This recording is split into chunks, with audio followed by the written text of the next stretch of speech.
Teu reino é o que nós pedimos agradecido por Jesus Cristo, seu Filho. Amém. Os irmãos podem se assentar.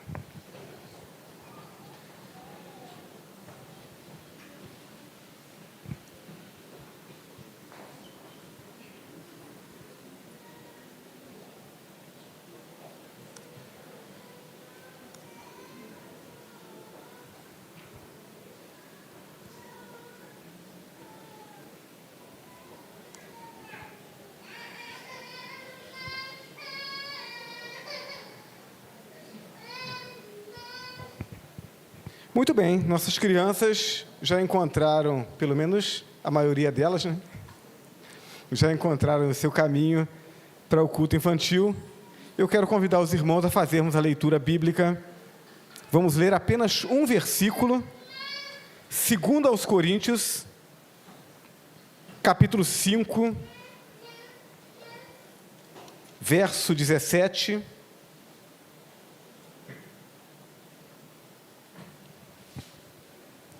Um texto já bem conhecido nosso, mas que precisa falar ao nosso coração, para que aqueles que já estão em Cristo celebrem tudo aquilo que o estar em Cristo representa, e aqueles que ainda não estão, entendam a importância e a urgência de entregarem suas vidas a Jesus. O texto de 2 Coríntios 5,17 nos diz assim: pelo que se alguém está em Cristo, nova criatura é. As coisas velhas já passaram, e eis que tudo se fez novo. Que Deus abençoe a leitura da sua palavra. Amém? Um salto para a vida é o tema que eu quero meditar com os irmãos nessa noite. Eu li esse texto e fiquei imaginando tudo que esse texto de fato significa. Se alguém está em Cristo, nova criatura é. As coisas velhas já passaram, e eis que tudo se fez novo. Qual o sentido desse texto? O que é que Deus, através do apóstolo Paulo, queria que nós entendêssemos? O que temos aqui, meus irmãos, é uma descrição da vida de comunhão com Cristo, bem como um convite para que busquemos essa comunhão. Aqueles que já estão devem desfrutar dela. Aqueles que ainda não estão precisam buscá-la. Mas para a gente entender melhor a natureza desse convite e do privilégio de poder aceitar esse convite e abraçar esse convite, é preciso que a gente entenda a situação do ser humano em relação à sua vida espiritual, em relação ao pecado que está presente na sua vida e que o separa de Deus. Então, qual é a situação desse ser humano? Primeiro, todos nós somos descendentes de Adão. Adão, chamado na Bíblia de o homem carnal. Então, todos nós descendemos de Adão. E o que a Bíblia nos diz é que Adão pecou contra Deus. Adão, no uso da sua liberdade de escolha, ele escolheu duvidar de Deus. Ele escolheu desobedecer a Deus, e isso o separou de Deus. A desobediência corrompeu a natureza humana. E então, Adão, por causa da sua desobediência, ele se separa de Deus. A sua natureza é corrompida. E todos aqueles que descendem de Adão trazem consigo essa herança de corrupção. É como se tivesse deformado o DNA de Adão. E aí todos aqueles que descendem dele herdam essa deformação. Só que essa deformação é espiritual, nos separa de Deus. Uma herança de corrupção que traz, dentre outras coisas, a inclinação para fazer aquilo que é errado, o desejo pelo que é proibido, bem como a corrupção física, o envelhecimento, a doença, a morte, corrupção moral e corrupção física. Eu costumo dizer que essa realidade é muito fácil de nós observarmos quando a gente se depara com aquela situação de que a gente passa por um terreno, é caminho, né, da nossa casa, do nosso trabalho, e a gente passa por aquele espaço todos os dias, e a gente não dá atenção para aquele espaço, é um terreno que está cercado e a gente passa por ele. E aí, num determinado dia, você passa por ele e tem uma placa escrita assim, proibida a entrada. Se é proibido, é por quê? Né? O que tem ali dentro que me faz eu proibir a minha entrada? Pronto, já estimulou aqui a curiosidade, estimulou o desejo de pular aquela cerca e ver o que tem lá dentro. É um desejo natural, é automático de fazer aquilo que é errado, de contrariar as leis. A gente não precisa ensinar as crianças a fazer o que é errado, a gente tem um trabalho enorme para ensinar o que é certo. O que é errado eles aprendem naturalmente, faz parte dessa inclinação natural do ser humano, corrompida pelo pecado, para fazer aquilo que contraria a vontade de Deus. Isso é o que o ser humano é o que está presente em nós, herança do primeiro homem, Adão, o homem carnal. Isso nos separou de Deus, mas o Deus que nos ama providenciou um plano de salvação, e Jesus Cristo, chamado o homem espiritual, por ter resistido às tentações, permanecendo fiel a Deus, ele nasce como um ser humano, ele enfrenta todas as tentações. A Bíblia diz que Jesus em tudo foi tentado, porém sem pecado. Então, permanecendo fiel a Deus o Pai, Jesus então pôde entregar sua vida em nosso lugar, a fim de pagar o preço da nossa libertação espiritual. Se ele tivesse pecado, ele morreria pelo seu próprio pecado. Não tendo pecado, sendo justo, ele pôde morrer no meu lugar e no seu lugar, abrindo assim a porta da salvação, conquistando na cruz o perdão dos nossos pecados e a vida eterna através da reconciliação com Deus. Então, o primeiro homem, Adão, o homem carnal, nos dá uma herança de corrupção, e a gente não tem como fugir dela, ela está em nós. Então, o fato de alguém crer em Jesus Cristo não faz com que ele deixe de ser pecador, ou que ele pare de se corromper, ele não envelheça mais, não adoeça. Não, nós temos em Adão essa herança de pecado, mas aqueles que creem em Jesus Cristo, eles passam a ter também uma herança em Cristo. Aqueles que entregam suas vidas a Jesus, recebem o perdão dos pecados e uma nova vida com uma nova herança, a herança do homem espiritual. Então, quem não tem Cristo, só vive a corrupção. Só vive essa realidade da separação de Deus, de uma vida sem propósito, uma vida que não consegue olhar para a eternidade, uma vida sem esperança.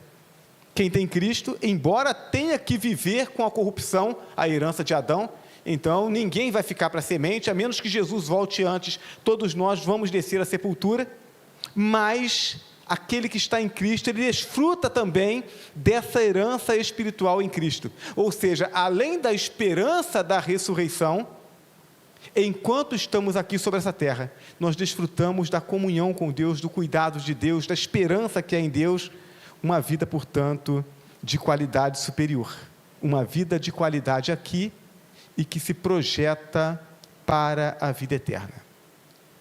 Mas para que alguém desfrute dessa herança em Cristo, para que alguém desfrute dessa vida de qualidade superior, essa vida que é eterna, essa pessoa precisa renunciar à herança da morte e saltar para a vida.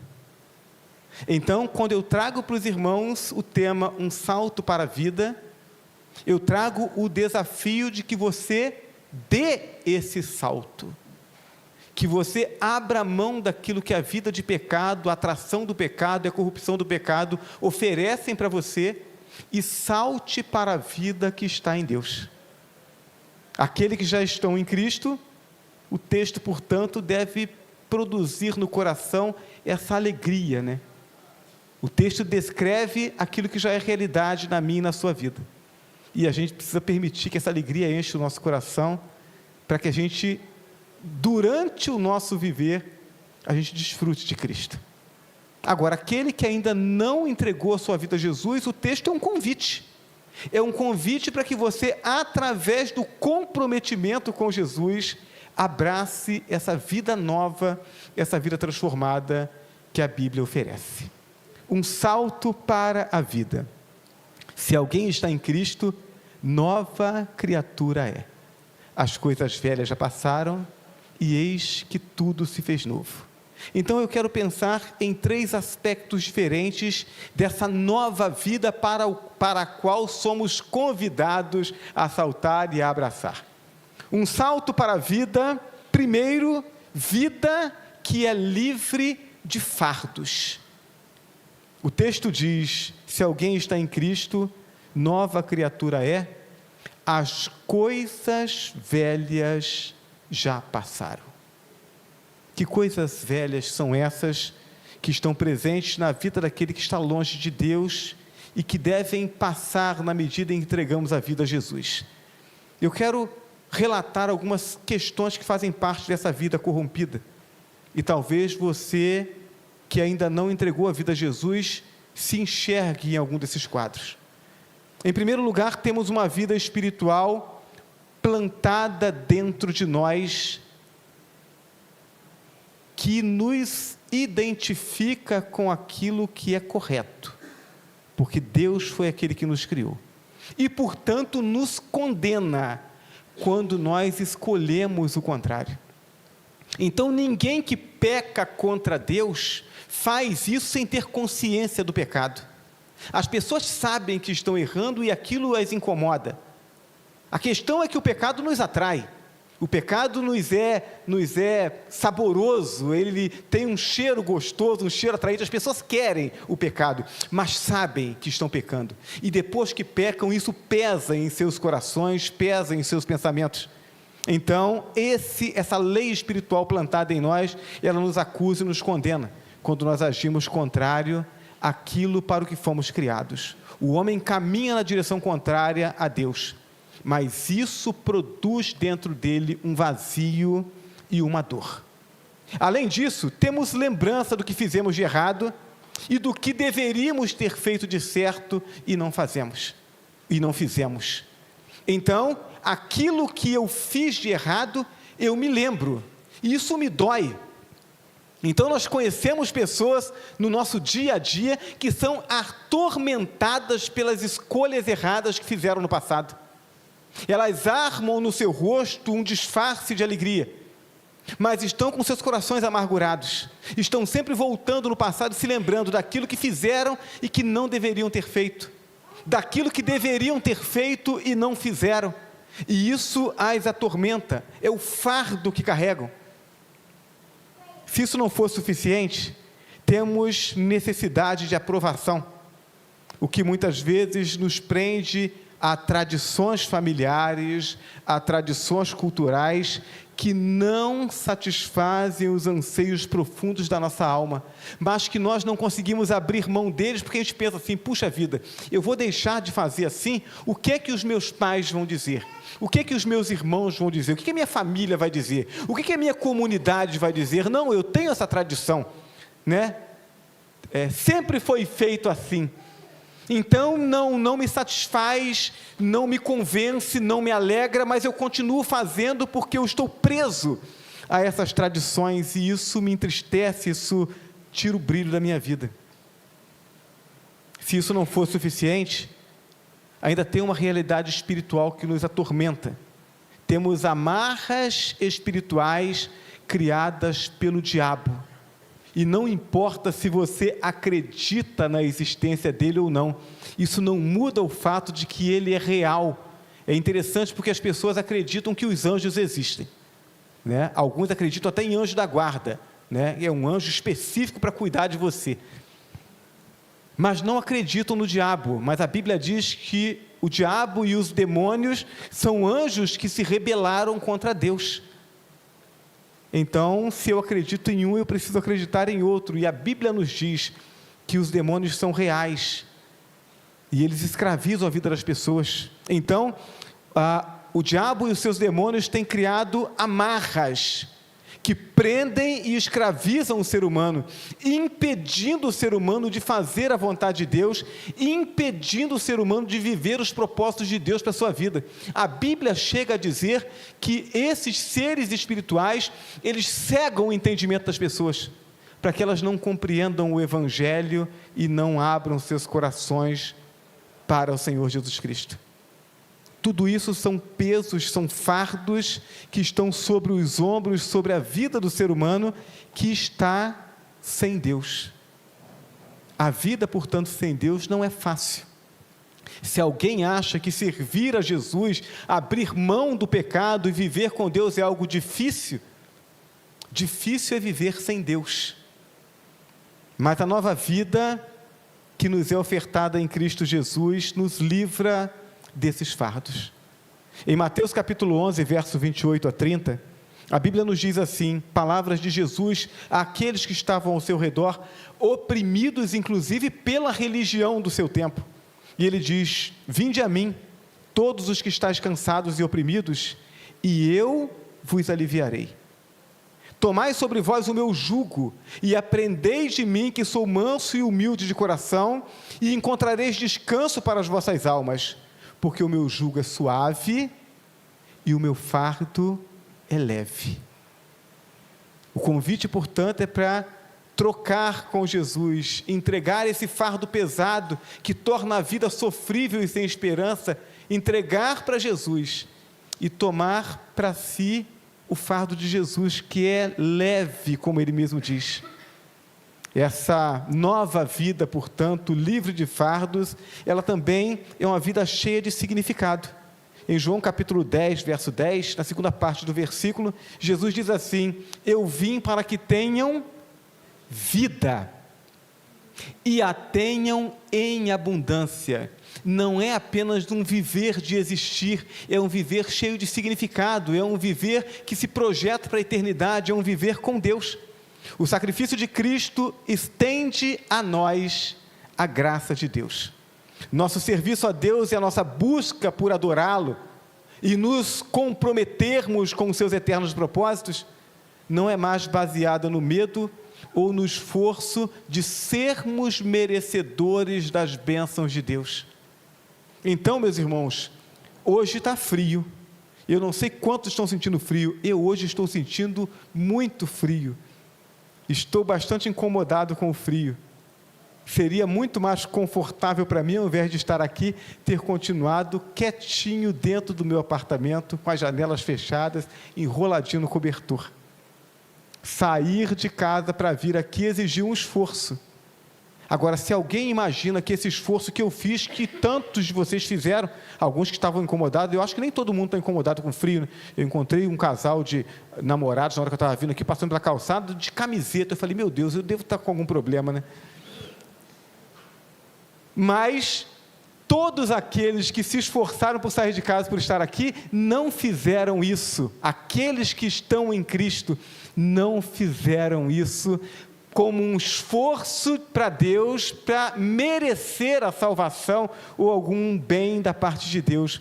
Não, não fazemos mais para buscar merecimento.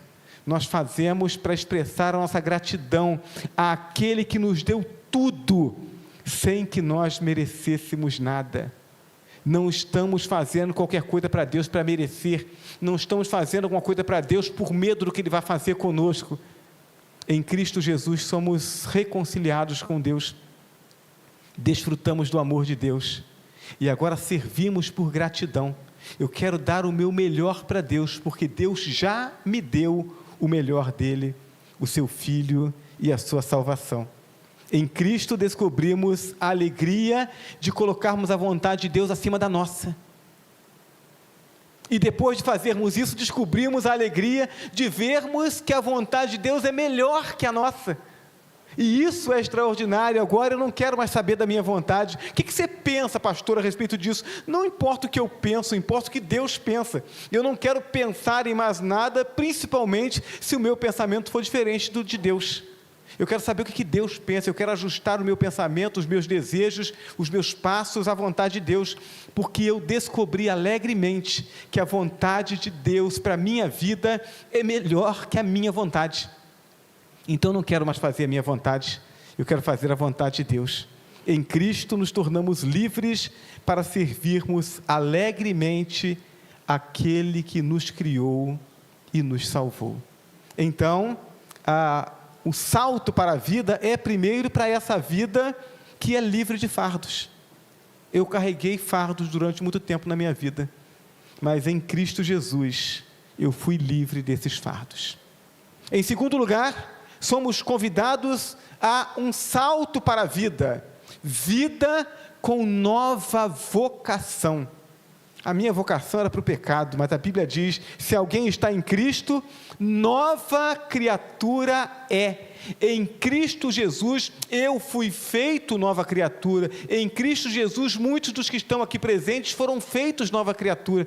Em Cristo Jesus Deus quer fazer de você uma nova criatura. Por causa da corrupção nós somos inclinados àquilo que é ruim. Já falamos sobre isso, né? Ninguém precisa fazer força para aprender o que é errado. Nós somos atraídos naturalmente por aquilo que é ruim. Essa é a realidade do homem sem Deus. É fato que, tanto na televisão quanto na internet, o que dá ibope é aquilo que é ruim. O que dá ibope são as notícias de violência, de imoralidade ou de fofoca. Irmão, eu fico impressionado como é que programa de fofoca dá ibope. Tem programa que o conteúdo dele é a especulação sobre a vida dos famosos. E aí, quanto mais fofoca tem, mais ibope dá. E isso aí acaba com uma desculpa, né? Porque tem muita gente que se diz religioso, se diz crente em Jesus Cristo, mas continua se alimentando desse negócio, né? E aí, até um tempo atrás, dizia assim: não, mas na televisão não tem nada que preste, mas não tem mais nada para assistir mesmo. Agora você tem o computador, você tem a Smart TV, né? Você tem o celular, você tem como acessar bons conteúdos, mas continua acessando a fofoca, né? O negócio é terrível. Por quê? Porque esse negócio está em nós. É essa atração pelo que é ruim, pelo pecado. É essa natureza corrompida. Mesmo quando racionalmente sabemos que é errado, o nosso íntimo desejo, aí a questão é exercer a liberdade em Cristo, aqueles que foram alcançados pelo Senhor, para poder dizer não a essas coisas. Aquele que não tem essa liberdade, ele não consegue nem separar o que é bom do que é ruim. A Bíblia diz que a alma farta pisa o favo de mel, mas a alma faminta, até o amargo é doce. Então tudo aquilo que vem, a alma que está faminta, ela quer buscar, e busca tudo aquilo que não presta, tudo aquilo que é contrário à vontade de Deus. Mas aí a Bíblia diz que Jesus vem e Ele entrega a sua vida na cruz, para que pela sua morte nós tenhamos vida. E a Bíblia diz: se alguém está em Cristo, nova criatura é. Aquele que recebe uma nova vida, recebe também uma nova vocação, algo que o ajuda a enxergar as coisas com clareza, discernindo entre o certo e o errado. Então, eu muitas vezes conversei com os meus colegas, né, durante o período da faculdade, eu novo convertido, e eles me chamavam para ir no barzinho, né, no intervalo da faculdade, ou na saída da faculdade, para ir na boate, final de semana. Eu dizia: não quero isso não, porque a igreja te proíbe. Não, a igreja não me proíbe, não. A igreja é formada por pessoas que foram transformadas por Jesus, que tiveram seus olhos abertos, e agora esse povo sabe o que é o pecado, sabe aonde vai dar esse caminho de pecado, e a gente não quer isso para a gente não quer entristecer o coração do nosso Deus, e a gente não quer sofrer as consequências de vida de pecado. Agora a gente sabe, os nossos olhos foram abertos. A nova vida é uma vida de esclarecimento, discernimento entre o certo e o errado, algo que produz no íntimo do crente o desejo de fazer o que é certo. É por causa dessa nova vida, é por causa da transformação que Jesus opera no coração, que o crente agora sabe o que é certo, ele sabe aquilo que agrada a Deus, e ele quer fazer o que agrada a Deus. Algo que não só alegra o coração de Deus pelo nosso viver, mas que produz uma satisfação. por sabermos e sentirmos que estamos caminhando de acordo com a vontade de Deus, caminhando para a vida e não para a morte. Paulo, escrevendo aos Romanos no capítulo 8, versos 6 a 15, ele fala algo que a gente precisa olhar com atenção. Ele diz assim: porque a inclinação da carne é morte, mas a inclinação do Espírito é vida e paz.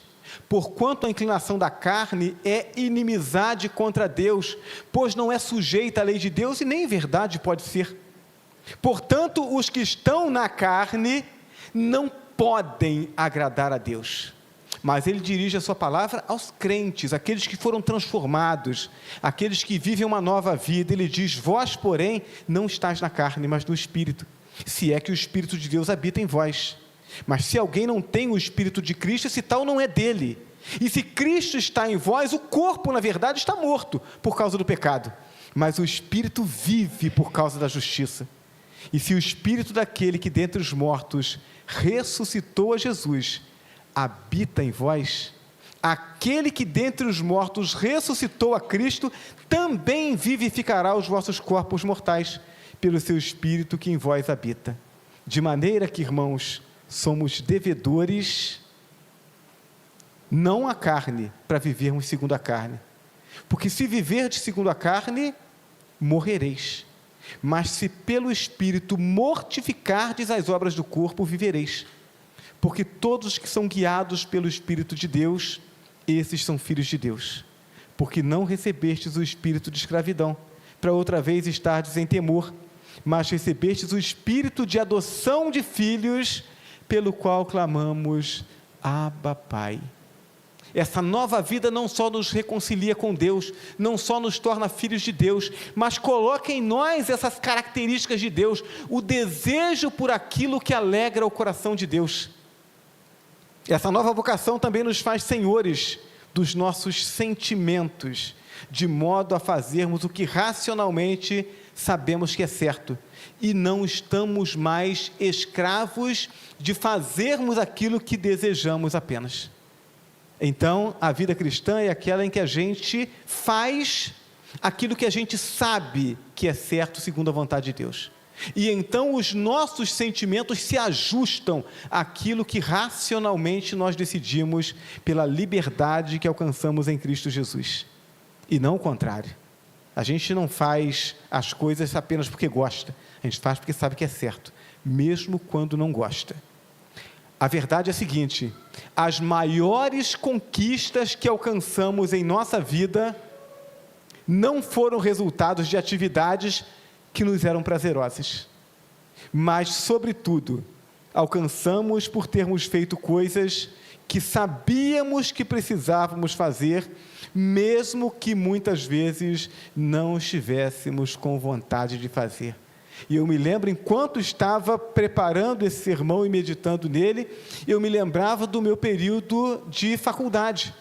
Eu ingressei no curso de engenharia, tendo feito como ensino médio um curso de contabilidade. Ou seja, as primeiras aulas, que eram aulas de revisão, a minha turma estava revisando matemática, eu estava olhando aquilo pela primeira vez, nunca tinha visto aquilo.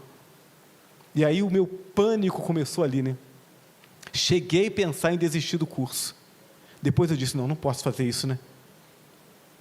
Os meus amigos não são mais inteligentes do que eu, eles só têm mais informação, então eu preciso recuperar esse tempo perdido.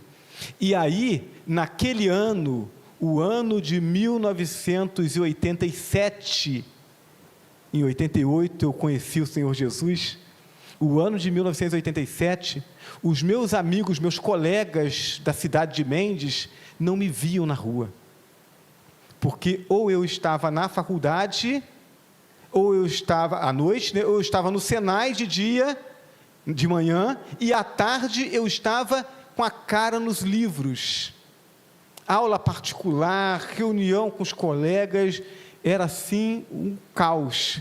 Aí eu pergunto para vocês, vocês acham que eu fazia aquilo com prazer? Não, a minha vontade era de estar jogando a minha bola, a minha vontade era estar encontrando com meus amigos, a minha vontade era estar me divertindo.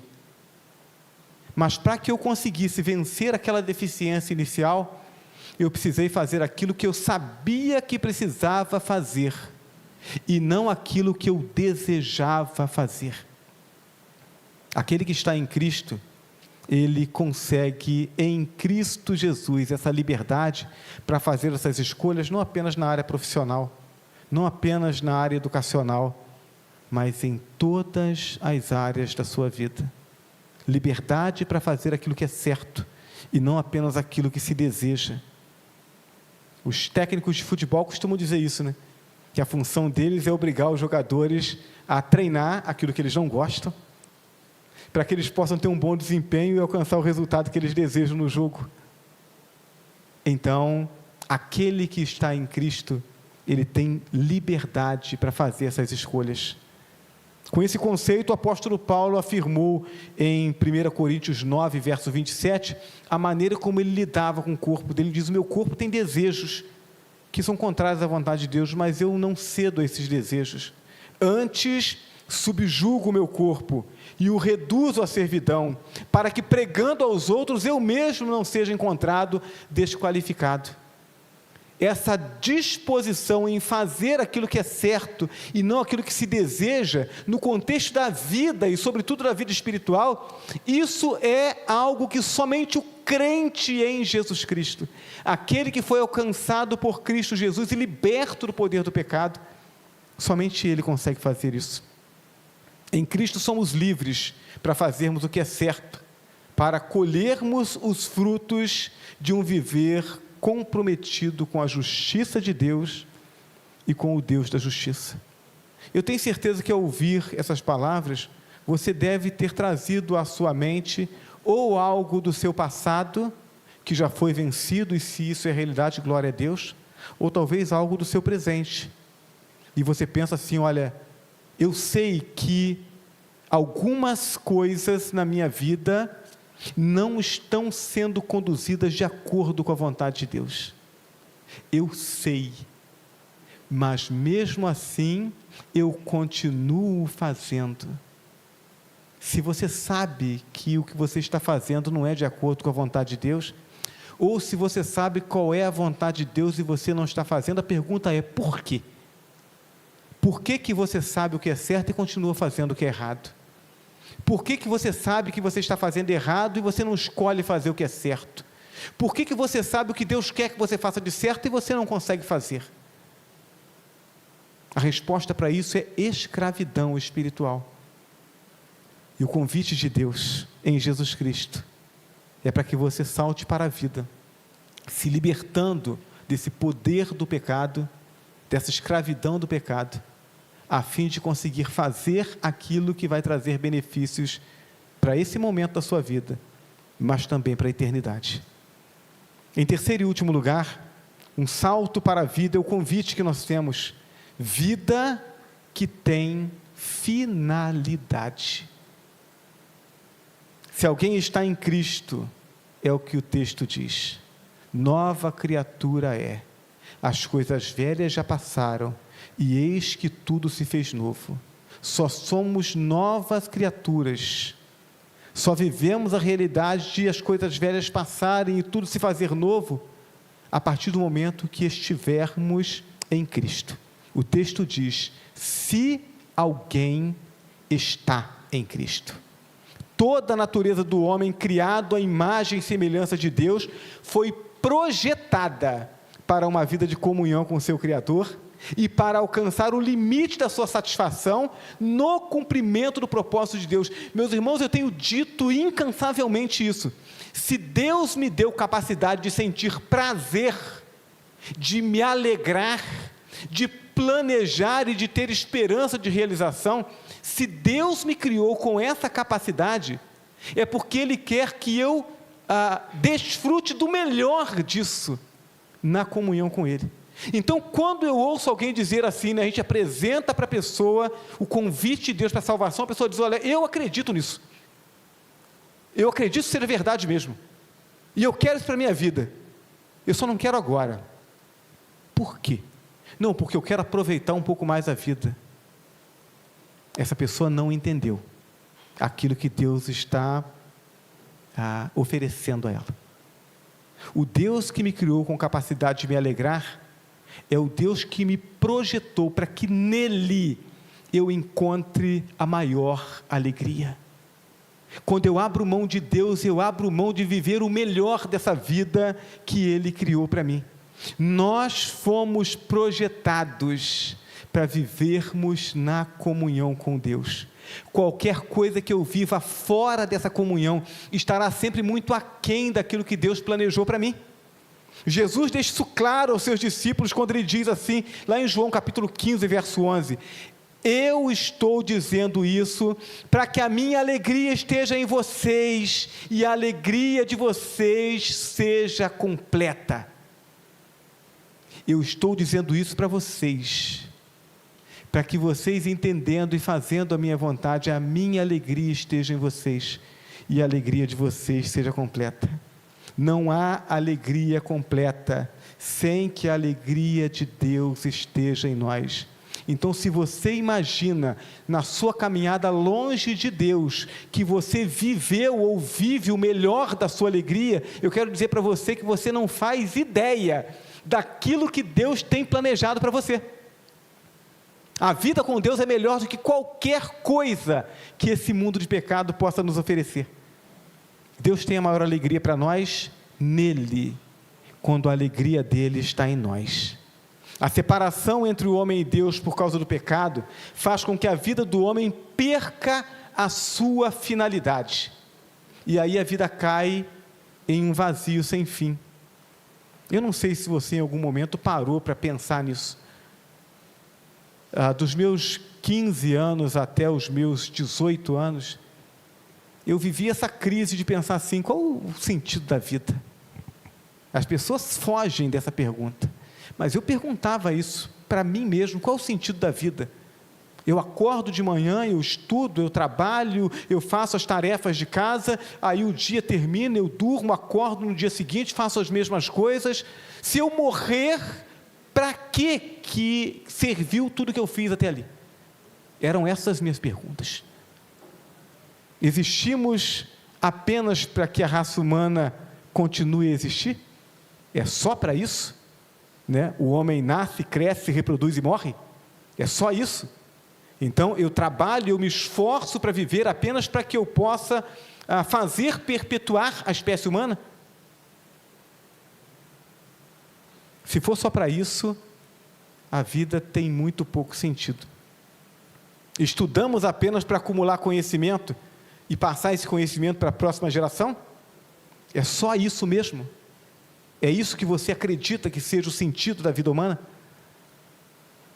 Porque se for só isso, talvez não seja tão ilógico alguém destruir as florestas para poder acumular riqueza e desfrutar dessa riqueza nesse tempo que ele está vivendo. Afinal de contas, não tem mais sentido nenhum para a vida. É só existir, vive, nasce, cresce, reproduz e morre. Então, entre o nascer e o morrer, eu quero aproveitar o melhor. Não é isso? Aí começa a fazer sentido, né? O ditado, farinha pouca, meu pirão primeiro. Então, quem vier depois, que se vire. Começa a fazer sentido toda essa poluição, a destruição do meio ambiente. Porque se eu estou destruindo, mas estou desfrutando da riqueza que essa destruição pode produzir para mim hoje, do prazer que pode produzir para mim hoje, então a próxima geração que se vire por tirar a sujeira que eu criei. Eu quero aproveitar o melhor. Se não tem algo a mais na criação de Deus, no propósito de Deus para a minha vida, então não tem por que pensar no outro. Talvez muitas pessoas estejam vivendo assim, destruindo a vida dos outros, destruindo o planeta por causa disso. Não tem esperança de vida eterna. Mas agora, o Evangelho de Cristo, o Cristo que foi crucificado por nossos pecados e que ressuscitou para a nossa esperança, esse Evangelho nos convida a voltarmos a viver em comunhão com Deus. Veja que o convite, ele não é apenas para acreditarmos em Jesus. O texto não diz, aqueles que acreditam em Jesus são nova criatura. O convite não é para obedecer a Jesus. O texto não diz, aquele que obedece a Jesus é nova criatura. Não. O convite é muito mais profundo, muito mais abrangente do que isso. Somos convidados a mergulharmos em Jesus e sermos preenchidos por Jesus, é estar nele, aquele que está em Cristo. Se alguém está em Cristo, é nova criatura. As coisas velhas passaram e eis que tudo se fez novo. Na carta de Paulo aos Gálatas, no capítulo 3, verso 27, nós lemos assim: porque todos quanto fostes batizados em Cristo, já vos revestiste de Cristo. Então o sentido aqui é de mergulhar em Cristo, ser imerso nele, estar completamente preenchido ao seu redor por Cristo. E em João capítulo 15, verso 4, o próprio Senhor Jesus diz assim: estai em mim e eu em vós. Como a vara de si mesma não pode dar fruto, se não estiver na videira, assim também vós, se não estiverdes em mim. O que Jesus está dizendo? Ele está dizendo, olha, o sentido aqui é de uma vida compartilhada, onde Cristo nos alimenta e a sua natureza se manifesta através de nós. Ele é a videira verdadeira, e ele diz, para que tenhamos vida, precisamos ser enxertados nele, para que a vida dele flua através de nós, para que ele nos dê vida e o fruto dele se manifeste na nossa vida. É compartilhar a vida, não é apenas servir a um Senhor, é ter parte com ele. O convite de Deus para as nossas vidas é para compartilharmos a vida que há em Deus através da fé no seu Filho Jesus Cristo. Quando a vida é posta na eternidade, o sentido eterno da vida é redescoberto. Então agora eu não olho mais apenas para o momento em que eu vou morrer, eu olho para frente e eu não estou enxergando a sepultura, eu estou enxergando depois da sepultura, eu estou enxergando a eternidade, e todos os sonhos e sentimentos e desejos se expandem e se projetam para a eternidade. Eu não projeto para 5, 10, 20 anos, aquilo que eu faço aqui, o que eu estou fazendo aqui agora, aquilo pelo qual eu dedico a minha vida, tem como alvo a eternidade.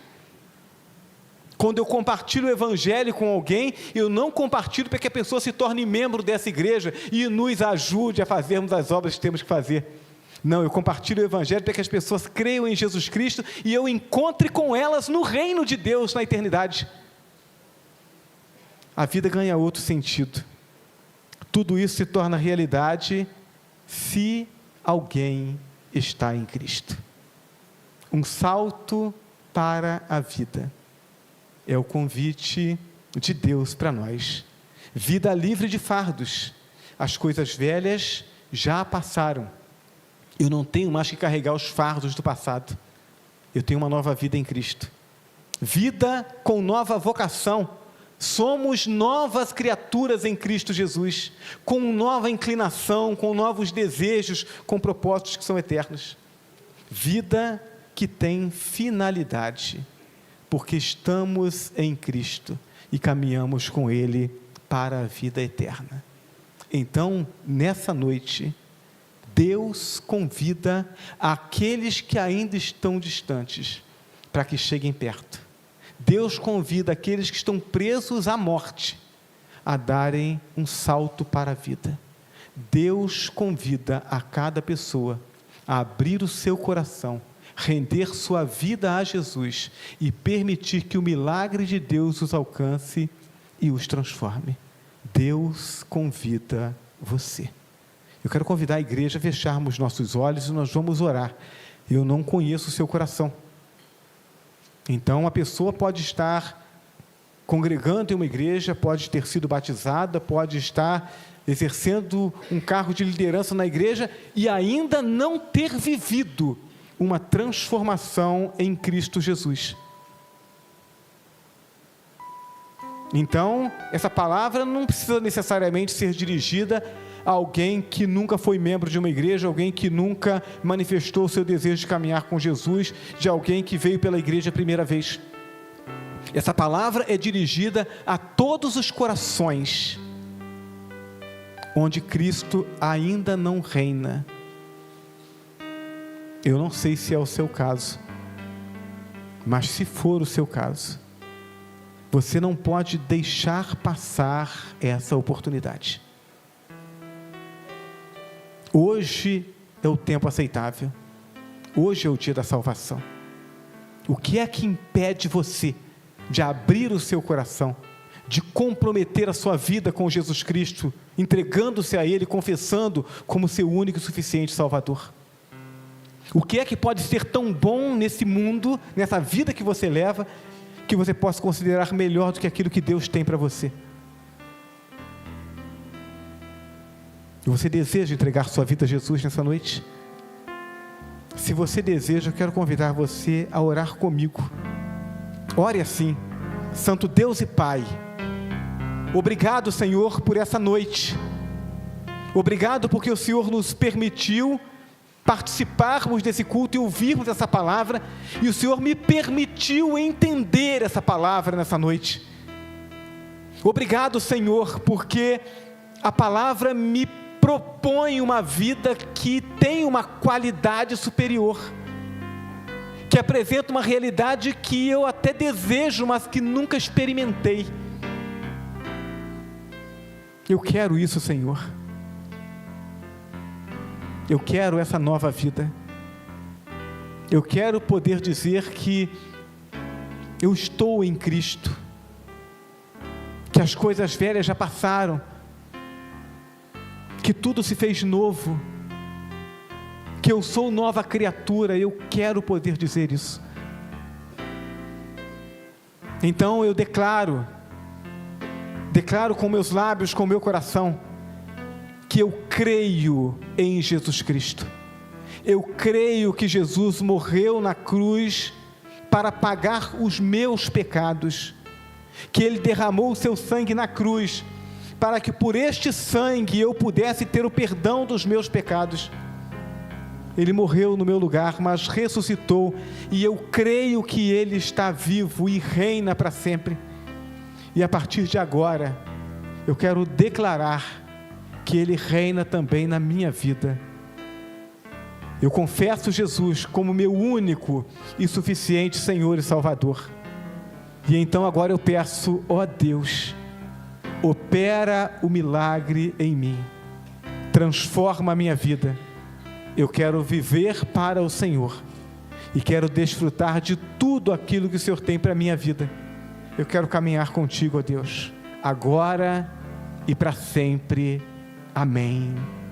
A igreja continua orando, e eu quero dar a você essa oportunidade, e eu não vou me estender nesse convite, mas se você fez essa oração, se a palavra compartilhada nessa noite fez sentido para você, se você fez essa oração e você confessou Jesus como Senhor e Salvador, eu gostaria que você levantasse a sua mão onde você está. Há alguém nessa noite que fez essa oração, que entregou, que deseja entregar a vida a Jesus, que deseja experimentar esse milagre de Deus? Se você deseja, ou se você fez essa oração, levante a sua mão, eu quero orar por você. Há alguém? Nós queremos crer que todos os que estão aqui já estão com suas vidas nas mãos do Senhor.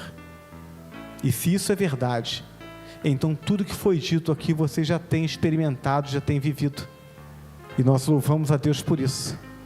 E aí a nossa alegria é em vivermos o nosso dia a dia olhando para a eternidade e compartilhando a esperança da eternidade com aqueles que convivem conosco no dia a dia, para que então, ao chegarmos lá no reino dos céus, nós possamos encontrar lá muitas pessoas que alcançaram e que encontraram esse caminho por causa do nosso testemunho.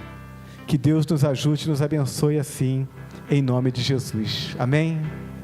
Eu quero convidar os nossos diáconos a que se aproximem aqui do púlpito. Nós passaremos a segunda parte do nosso culto, que é a celebração da ceia